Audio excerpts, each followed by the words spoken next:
Salut, bonjour à tous et à toutes, j'espère que vous allez bien.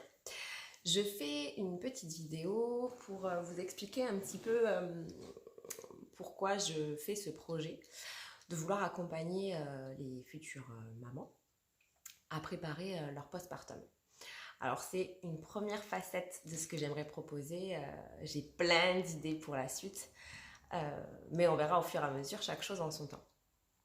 En fait, il me paraissait important de vous partager aussi un petit peu mon vécu à moi, parce que forcément ça conditionne le pourquoi j'en suis ici aujourd'hui. Donc moi je suis maman, donc comme vous le savez, d'une petite fille qui va avoir 16 mois. Et le postpartum, je m'y suis préparée. Je m'y suis préparée un peu, toute seule, entre guillemets, c'est-à-dire voilà, en ayant des lectures, en faisant des recherches, en discutant un peu avec différentes personnes, différents professionnels. Donc je m'y étais quand même préparée, mais pas suffisamment, et notamment pas sur des choses où je me suis dit ça vraiment il faut que j'y fasse attention. Par exemple, tout ce qui est la récupération, être à l'horizontalité le plus possible les premières semaines, notamment le premier mois. Je le savais en théorie, en l'ayant lu, mais j'avais pas conscience de cette importance-là, notamment pour le périnée et plein d'autres choses que je vous parlerai au fur et à mesure. Mais voilà, au niveau récupération physique, ça a été assez compliqué parce que j'ai pas fait ce qu'il fallait. Et puis j'ai vécu un postpartum entre guillemets difficile, dans le sens où ma petite a eu des petits soucis, voilà, des petits soucis de démarrage, dans le sens où rapidement, au bout de 3 jours, il fallait retourner, 4 jours, pardon, il fallait retourner à la maternité parce qu'elle avait un souffle au cœur, parce qu'elle avait une thrombopénie, donc c'est-à-dire des plaquettes très très basses. Et du coup, donc des prises de sang, etc., etc. Des choses très stressantes. Pour le coup, ça que j'avais pas du tout anticipé. Alors, on peut pas tout anticiper, mais je connaissais pas tout ça. Possibilité de thrombopénie, je savais même pas qui surveillait les plaquettes. Souffle au cœur, bon, on m'a rapidement rassurée, voilà, en me disant que ça arrive souvent et que ça se résorbe derrière. Hein. Ils n'arrivaient pas aussi, le test auditif, elle y répondait très mal, donc ça faisait plein de petits trucs. Elle a fait de la fièvre rapidement, enfin voilà, plein de petites choses où voilà, le démarrage il a été compliqué, où j'ai pas pu du coup démarrer en rentrant chez moi et en profitant, on va dire, de mon postpartum, en me mettant en mode coucounage, etc. C'était très vite, voilà, des allers-retours à 35 minutes de route parce qu'il fallait aller à la maternité, à l'hôpital, faire les prises de sang, etc. etc. Donc déjà que la fatigue elle était présente, là elle était encore plus présente. Vous vous en doutez. Donc voilà, ça a été un peu comme ça, ce démarrage-là. Et puis il y a eu l'allaitement. Pareil, je m'étais quand même pas mal renseignée, informée, etc. Mais il y a eu des couacs. Il y a eu des couacs. Et en fait, ce qui s'est passé, c'est que ma petite avait des freins restrictifs. Donc ça, c'est pareil. Heureusement que je connaissais, de par mon métier et de par les renseignements que je m'étais fait autour de ça, pour savoir qu'un allaitement, ça ne fait pas mal. Donc si ça fait mal, c'est pas normal. Voilà, plein de petites choses comme ça. Et en fait, il a fallu, ça a été le début d'une bataille avec les médecins, parce qu'en fait, les freins restrictifs, pour beaucoup de médecins que j'ai vus, c'est pas grave, on le laisse, on va pas les sectionner, ça lui fait rien. Si, en fait, au niveau de la succion, ça va pas du tout. Donc heureusement que j'ai vu d'autres professionnels qui connaissaient. Mais sauf que ça a traîné, ça a été sectionné qu'à ces 6 mois. Donc forcément, ça a engendré d'autres problèmes. Aussi qu'elle voilà, avait une façon de téter qui était particulière par rapport à ce que j'avais pu voir dans les livres, les explications que j'avais vues en amont. Je trouvais que c'était différent. Et puis moi aussi, rapidement, en fait, j'ai fait mastite et engorgement au bout d'une semaine de naissance. Donc, retour à l'hôpital pour moi pendant 3 jours à être hospitalisée avec la petite. J'ai refait une mastite 2 semaines après. Voilà. Donc en fait, pendant un mois, on a fait des rendez-vous aller-retour hôpital pour elle, pour son cœur, pour sa thrombopénie et pour son audition. Ensuite, j'ai fait un séjour à nouveau moi à la maternité sur 3 jours par rapport à ma mastite et j'avais fait une infection aussi. Donc voilà, il y avait plein de petits soucis comme ça. Donc le premier mois a été jalonné de ça. Donc, et j'avais aucun accompagnement physique avec des personnes. Donc j'avais un accompagnement sage-femme, mais c'était pas ce que je voulais, dans le sens où l'accompagnement médical, je l'avais. Soigner la mastite, soigner la fièvre, soigner ma petite, et encore, ça je l'expliquerai aussi plus tard. Mais il me manquait tout le soutien émotionnel, moral, hormis me dire vous inquiétez pas, ça va aller, et puis votre petite quand même en soi elle va bien. Oui, d'accord. Donc c'est pas du tout ce que j'attendais. J'avais connaissance notamment des doulas, etc. Mais je m'étais dit c'est pas pour moi. J'aurais dû. Ou des accompagnements au postpartum.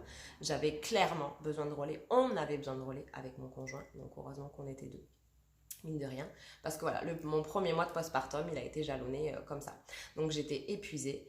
Heureusement, le premier mois, la journée, elle se reposait quand même. Elle dormait pas trop mal. Donc j'arrivais un petit peu à dormir.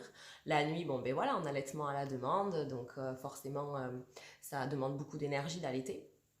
Mais bon, de ce côté-là, on va dire que ça allait quand même pas trop mal, même si elle prenait vraiment très très peu de tétée. Voilà, il y avait des petites choses qui m'interpellaient, mais le premier mois, voilà, jalonnais de tous ces allers-retours. Et à partir du premier mois, où on a arrêté enfin de faire des allers-retours, entre guillemets, hôpital, etc., c'est là que les problèmes sont arrivés. Encore, d'autres problèmes. C'était devenu impossible pour Anna de la coucher. Elle ne dormait plus du tout allongée. Elle se mettait à se gratter à 100 le crâne. Je voyais qu'elle avait des douleurs. Elle mettait sa tête en arrière pour essayer de dormir. Au début, j'arrivais à la prendre en écharpe sur les 3 premières semaines.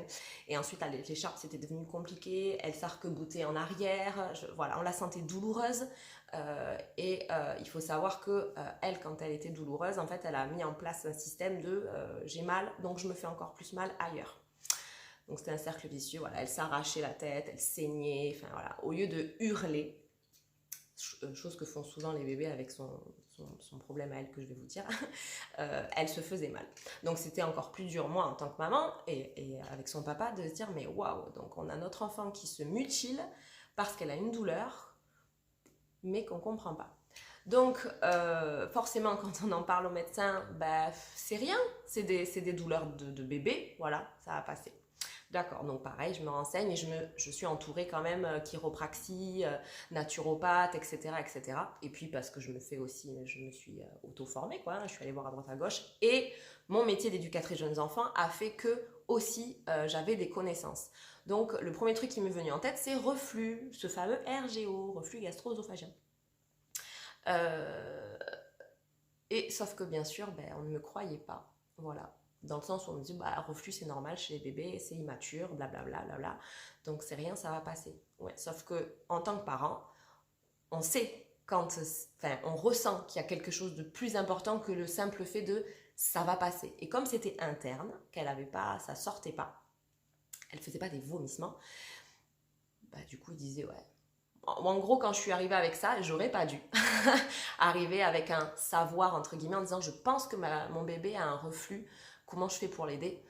Direct, on m'a dit, mais non, madame, un reflux, de toute façon, c'est pas ça. Vous savez, c'est des enfants qui hurlent, qui ne dorment jamais, etc., etc. Je dis, je vois bien qu'il y a quelque chose, je connais un petit peu. Non, vous connaissez pas. Ok. Forcément, on se remet en question, hein, mais on a bataillé longtemps. Ça a été une lutte de plusieurs mois, et ça, je vous en reparlerai dans une autre vidéo de ce RGO, parce que ça a été ça a été très compliqué, c'est ce qui a fait que j'ai fait une dépression postpartum. C'est surtout sur ça que je voulais venir aussi. Que j'ai pas du tout détecté comme ça au départ, hein, bien sûr. Hein, on se dit pas qu'on est en mode dépression. Non. D'abord, on est là, on subit. Mais voilà, ça m'a amené à être en dépression postpartum. Et je me suis dit plus jamais, si je peux accompagner ne serait-ce qu'une seule maman, qu'une seule famille à traverser son postpartum, à le préparer, à savoir dans la globalité tout ce qui peut se passer et surtout à être un point d'ancrage pour les parents, à se dire ok, là je comprends pas trop ce qui se passe, le corps médical, ça me convient pas leur réponse, moi je sens qu'il y a autre chose, ben je vais appeler Oriane parce que je me questionne. J'ai pas du tout la réponse à tout, c'est pas ça, mais en fait, ce que j'ai manqué, c'est qu'on me dise ok maman, c'est vous qui savez, c'est vous qui ressentez, c'est vous qui êtes au quotidien avec votre enfant, vous pouvez avoir confiance en vous, vous sentez quelque chose, on va aller voir, on va investiguer, même si derrière ils se disent c'est une maman qui stresse, qui est angoissée, on sait très bien qu'ils ont ce discours-là, qui se disent que ben voilà, elle est une nouvelle maman, donc forcément le moindre truc lui fait peur, alors que je venais même pas voir le médecin pour un rhume, voilà, je lui disais un sérum fille, j'étais pas du tout pro-médical, au contraire de pas mon parcours, mais là je sentais bien que ben, j'étais impuissante et que j'avais besoin de quelque chose.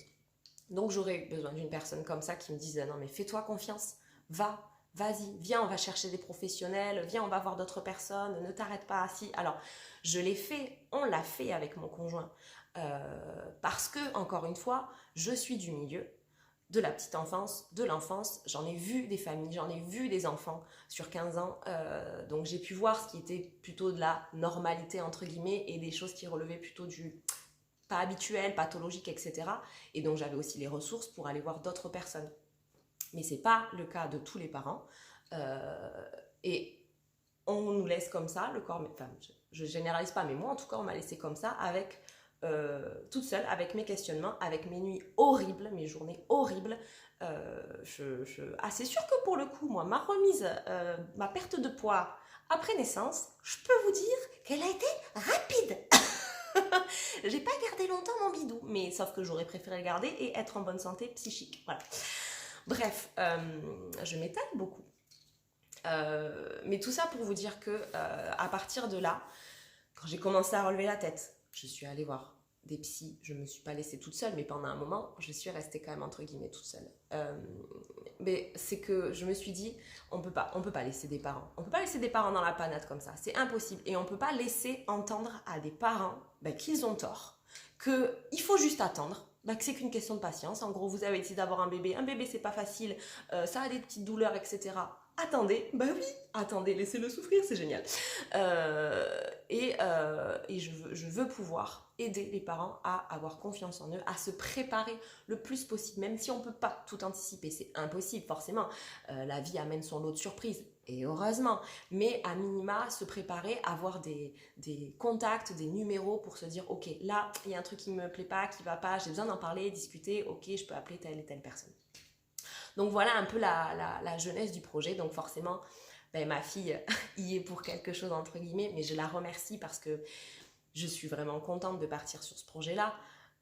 Mais ça a été un grand chamboulement et c'est pas toujours facile non plus d'accepter en tant que professionnelle de la petite enfance, en tant qu'éducatrice de jeunes enfants, de se dire que ça a été très très très difficile les premiers mois avec son bébé. Voilà, c'est une grosse remise en question et pour autant ça a été salvateur aussi. Voilà, donc un peu pour les explications de pourquoi j'en suis là aujourd'hui. Je referai si ça vous intéresse, bon j'en ferai quand même, vous regarderez pas au pire, mais je ferai d'autres vidéos pour vous parler un peu plus notamment du reflux, parce que je sais que beaucoup de parents sont laissés complètement seuls face à ça, et ça c'est pas normal alors que c'est quelque chose qui est de plus en plus récurrent et qu'on laisse toujours autant les parents à l'abandon face à ça. Bon, j'espère qu'en tout cas ça vous a plu. Merci si vous êtes arrivé jusque-là de la vidéo. Je vous souhaite une très belle journée et je vous dis à très bientôt.